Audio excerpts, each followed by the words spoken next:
Тасан байна. Сайн намарч байна. Сайн намарч байна. За ингээд би тэнтэй 2 дахь жилдээ Америкийн нэгдсэн улсад сурч байгаа эрдэнэт судлаачдын 2 дугаар уулзсандаа баяртай байна. Тэгээд би таныг бол надлын ирж байхад бас мэдчихсэн та бол PhD судлаач доктор хүн байгаа тийм. Та тэгээд бидэнтэй илэрхийлэн танилцуулаач. За сайн байцсан уу намайг Жүдэрсүрийн Батгах гэдэг. За би Америкийн нэгдсэн улсын US Naval Research Laboratory-с материалын физик мэргэжлээр ажилладаг судлаач нь Монгол Улсын их сургуульд онлайн хийсэн чиглэлээр магистр бакалавр төгсөөд дараа нь Монгол Улсын сургуульд багш эрдэмтний ажил хийж байгаа Америкийн нэгдсэн улсад ирсэн байгаа. За судалгааны гол миний салбар бол наноматериалыг ашиглаж хаягдл дулаанаас эрчим хүчээр гаргаж авах тийм судалгаа юмаа. За хаягдл дулаан гэдэг гарлаа тийм ээ. Хаягдл дулаан нь яаж үүсч вэ? Жишээлбэл бидний Америкийн нэгдсэн улсад жишээлбэл 2022 оны судалгаар харахад Америкийн нэгдсэн улсад нийтдээ 100 квад эрчим хүчээр үлдэрсэн байна. 1 квад гэх нь 15 British thermal unit. Энэ 100 квад энергийн үндсэн сорсууд нь жишээлбэл дулаан захиргааны станц, цөмийн захиргааны станц, тэгээд шингэн түвшний захиргааны станц гэх мэт олон эрчим хүчүүд байгаа. Гэхдээ энэ бүх эрчим хүч маань эцсийн энерги төгөөгчд хүрэхдээ өөрхөн дулааныг өөрхөн эрчим хүчийг дулааны энерги болж өртөг байхгүй. Жишээлбэл цөмийн захиргааны станцын хувьд бол цөмийн задралаар үүснэ дулаан тэр бойлерт байгаа усыг маш өндөр даралттай болгоод тэр даралт нь өөрөөр хэлбэл турбиныг эргүүлээд цорын эргүүлсэн тэр турбин маань захиалгын орныг үүсгээд тэр захиалгын захиалгын болж хэрэгжиж байна. Энэ процессын дараа өөрөөр хэлбэл энерги авдаг үүсэж байгаа. Өөрөөр хэлбэл 100 квад эрчим хүчнээс зөвхөн 3.1 нь бид ашиглаж амьдарч байгаа. 3.2 нь өөрөөр хэлбэл waste heat буюу дулааны хэлбэрээр алдагдаад явчих. Тэгээ энэ бол өөрөөр хэлбэл улс ардаа ачхад бол маш их хохиртой байхгүй. Тэгээ энэ үүсэж байгаа дулааныг эргүүлээд эрчим хүч болгох энэ дээр үндэстэн физик процесс гэдэг CBK процесс гэж ярьдаг. Энэ процессыг ашиглаад дулаанаас энерги үүсгэх нь бол маш их судалгааны хувьд маш их сонирхолтой. Тэгээ энэ судалгаанд бид юу ашигладаг гэхээр сүүлийн дарж байгаа нано технологи, нано материалуудыг энд бол ашиглаж байгаа. За хоёрт нь бол энэ дулааныг harvest гэж ярьдаг. Буцаад ингээд хурааж аваад эрчим хүч гаргах нь байгаль орчиноос хэрэгтэй. Бидний бол ярьдаг шүү дээ. CO carbon dioxide-ийн бол агаар дэгдчихээр бол байгаль орчинд хортой. Тэгэхээр өөрөөр хэлбэл энд бол байгаль орчинд маш нөлөө сайжруулах болцоотой. Өөрөөр хэлбэл хаягдл алдагдсан waste heat маань байгаль байгаль бол эдийн засгийн эдийн засаг өөрөө нийгэм маань өөрөөр хэлбэл бүх юм оптимал тэгээд хямдтай байх хэрэгтэй тийм нийгмээр бид хийж байгаа шүү дээ. Бүх энергийг өөрөөр хэлбэл хамгийн оптималын баягаар хэрэглэх тэндээс гарч байгаа ямар нэгэн зардал хаягдлыг буцааж ирүүлэх өөрөөр хэлбэл энерги хийж яадаг. Тэр зөвхөн нийгэм маань явж байгаа. Энэтэй холбоотой судалгааг өөрөөр Америкийн систем болон дэлхийн ер нь ихэнх орнууд яаж байгаа. Нийгэмд хорвоо ашиглуулын процент өндөртөө тийм девайс болон тийм үйлдвэрлэлийг нийгэм сонирхож ирж байгаа. Тийм девайс гэдэг нь төвд хөрөмжтэй. Девайс тэр үүсэж байгаа жишээлбэл захиргааны станц гэж нэг төрлийн энерги үйлдвэрлэж байгаа девайс байхгүй станц тийм. Бас хасаа нано технологи нано гэдэг маань нэгж. Тэгээ нано гэдэг нь жишээлбэл геометри хэмжээ байна.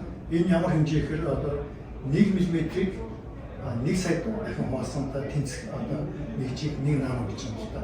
Тэгээ яг наноны юугаар ач холбогдолтой гэхээр бидний өдөр тутам хэрэглэдэг бидний хэрэглээд байгаа материал энэ девайс болон энэ захиргааны станц энэ цөмийн энерги энэ бүтээн түвшний зардал бүгд хийж байгаа материалууд нь өөрөөр баах буюу 1 микронос дээш хэмжээтэй байхгүй. Жишээлбэл стандарт термометрик материалууд нь хэрэглэж байгаа 1 микроноос дээш байна. Тэгээ энийг бууруулаад нано хэмжээнд байж. Тэгээ нано гэхээр өөрөөр хэлбэл одоо шил хүний ус ойролцоогоор 70-аас 100 микро хэмжээтэй байхгүй.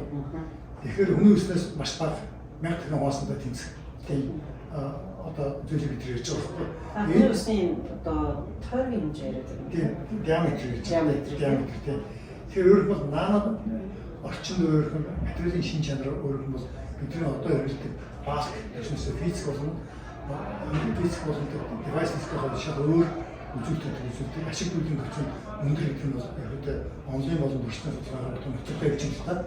Тэгэхээр миний явал судалгаа бол нано материалыг ашиглаад энд одоо хаягнах одоо тусааныг буцаад эрчимч болох тал дээр хийж байгаа судалгаа.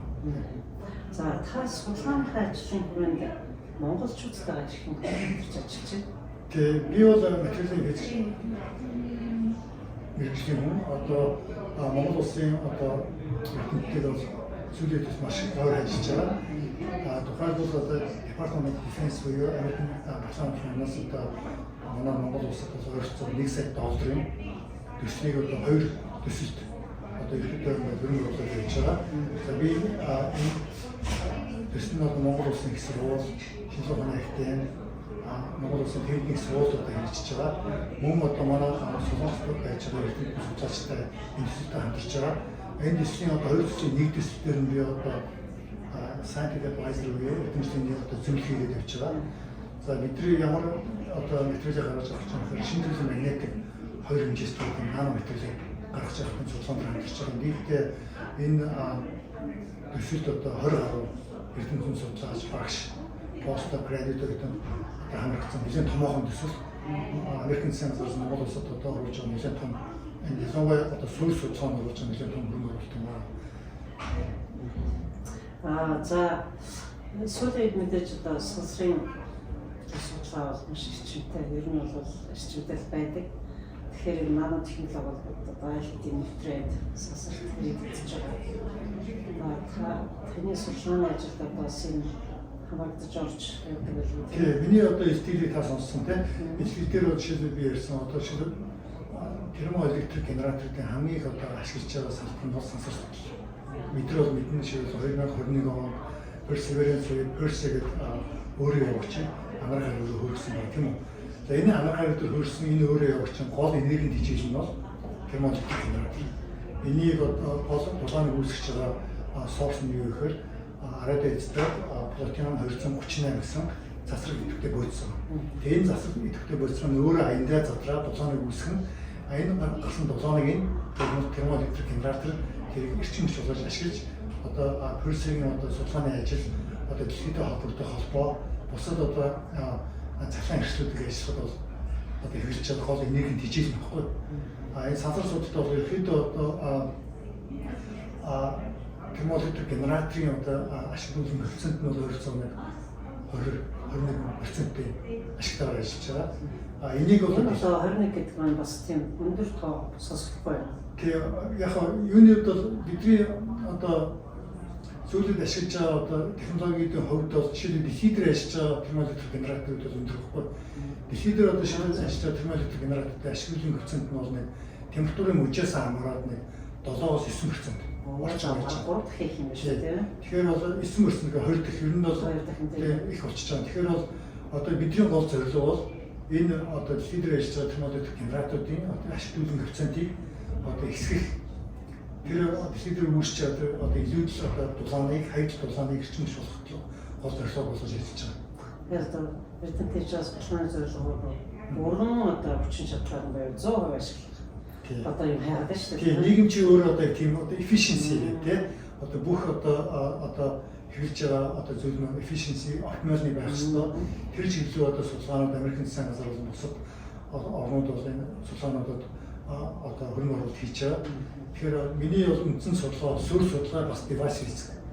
Одоо яг энэ ажиллаж байгаа төсөл маань одоо яг сөрөг судалгааны төрөлд хамаарагдана. За одоо бид нар дараа нь одоо ингэ материалаар гаргаж аваад гарсан тохиолдолд бол device version device хийгээд тэгээд дараа нь R&D гэж research and development гэж ярьдаг. Өөрөөр хэлбэл энэ одоо лабораторид бүтээсэн одоо шинэ ололтыг одоо development болоод хөгжүүлээд ижиг нь одоо өөрөөр хэлбэл бас усартай ажиллах хэрэгтэй, ангил хэрэгжих хэрэгтэй тийм одоо девайс тийм генераторуудыг одоо хийх гэсэн байна. Тэгээ энэ дээр би одоо Америкийн улсын энэ хоёрын одоо сэн одоо контрактор компаниуд байдаг. Тэр компаниуд бас хөрөнгө оруулаад энэ төрлийн төсөлд бас маш их анзаарч байгаа. Энэ нано технологи ашиглаад мэдээж нөгөө генераторуудын хэмжээ бол багассан гэж. Тэгээ энэ яг бидний яг термоэлектрик генераторын хувьд ярьж байгаа юм нь болохоор одоо ерөөдөө тэр тийм одоо шийдэл термоэлектрик генератор ч өөрөө хагас дамжуулагч материалуудыг ашигладаг. Тэгэхээр та бидний мэднэ хагас дамжуулагч маань өөрөөр хэлбэл одоо анх үүссэн 50 оны сүүлээс одоо өнөө хүртэл ингээд одоо хэмжээ орон багасаар ирсэн шүү дээ. Тэр анхны одоо шинэ бидний одоо лаптоп нэг телевизээр мэддэг шүү дээ. Том телевизээр үзсэн одоо энэ ингээд хэмжээ маань ингээд багасаар одоо шийдэл 70 онд одоо шийдэл тэр хэрэгжил компьютер гişin өөрсдөө 100,000 транзистор агуулж ирсэн бол одоо бидний хэрэгжиж байгаа сүүлийн iPhone утсуу тэрний процессор гэж өөрсдөө 20 биллион транзистор өөртөө агуулж байгаа. Тэгээ хэмжээ өөрөд бол маш их багассан. Тэгээ термоэлектрик генераторын үндсэн бол түүхийд нь бол хагас дамжуулагч буюу семикондуктор материал байхгүй. Яг тэрнтэйгээ уялдаад хэмжээ өөрөд багасч байгаа. Эрчим хүчний үед бол одоо тэгээ одоо өөрөөр нь бол ашиглаж байгаа термоэлектрик генераторын үүсгэж эрчим хүч ихсэх нь энерги алгамжлал бас багасах байна. Тэр чинь өөрөө бас дотроо девайс ирж өөрийнх нь ашиглуулсан коэффициент гэж байгаа шүү дээ. Миний түрүүний ярьсан тэр коэффициент нь бол шийдвэр нэг максимум 9% байгаа бол тэрийг өөрөөр нь ихсгэж өөрөөр нь одоо ус ардагч хэрэгтэй шинэ төрлийн энергийг бидний хаягдж байгаа энергийг буцааж одоо ашиглах хэрэгтэй байна. Ер нь хаягдсан энерги буцаад ашиглах нь одоо бас дэлхийд хэрэгтэй юм да тийм ээ. Тий одоо дэлхийд одоо ус түрүүний ярьснаар бол одоо өөрөөр хэлбэл ус ардаа ажигуу тий ус ардаа ажигууд одоо шил би түрүү ярьсан нийт үйлдвэрлэж байгаа шиг Америкийн нэгдсэн улсад үйлдвэрлэж байгаа нийт энергийн 3.1-ийг бид ашиглаад одоо хэрэгжилж байна. 3.2-ыг өөрөөр хэлбэл хаяг энерги дулаан болоод ингэ ялгарлаж байгаа байхгүй. Тэгээ тэрийг өөрөөр хэлбэл бид одоо дахиад 50% буцаад ингээд эрчим хүч болчих юм бол Америкийн нэгдсэн улсад эрчим хүчний хэрэглээ 2 дахин өсөх болцоо болж байгаа байхгүй. Тэгэхээр тэр чинь бол эдийн засгийн бол маш их ашигтай, маш их үр хөвгчтэй. Түүнээс гадна байгаад одоо карбон диоксидын одоо ялгалыг багасгаж байгаа. Тийм одоо үр дүнтэй тийм судалгаа гэж би бодож байна. За тэгээд ярины төгсгөлд одоо сонирхож байгаа наашаа судалгаа хийж байгаа бол мэдэн залуучууд бас энэ чинь судалгаа хийж байгаа залуучуудад яг таны одоо энэ судалгааг сонирхоод эсвэл одоо өөрийнхөө физикчээр би физикчээр яриа тийм эзэмшилгээний ажил хийнэ судалгаа хийе гэдэг одоо ямар замыг одоо туулах хэрэгтэй. Тэгээ ерөнхийдөө би өөрөө Монгол Улсын их сургуулийг төгссөн. Энэ их сургуультай бас холбоотойгоо мөн түнчлэн техникийн сургуультай маш их ойр ажиллаж байгаа. Түрүүний ярьсан төслийн хүрээнд оюутнуудаа энэ дараа 23 удаа бас лекц хийсэн байгаа.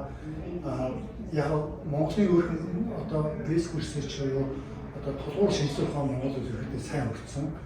Яг зарим менежментийн асуудал болоод сүүлийн үед одоо нарийн мэргэжлийн физик хим гэх нарийн мэргэжтэй оюутнууд одоо багассан байгаа. Энэ зөвхөн менежментийн асуудалтай одоо буцаас хэрэгжиж байна. Тэгэхээр оюутнуудын хувьд бол шинэ марганы орнуудын судалгаа хамгийн гол төлөв нь бол одоо шийдэл англи хэл. Одоо сүүлийн одоо генерашны хүүхдүүд англи хэл маш сайн мэддэг. Ер нь бол сайжирсан байлаа. Тэр хэлний үед бол миний асуудал үүсэж байна.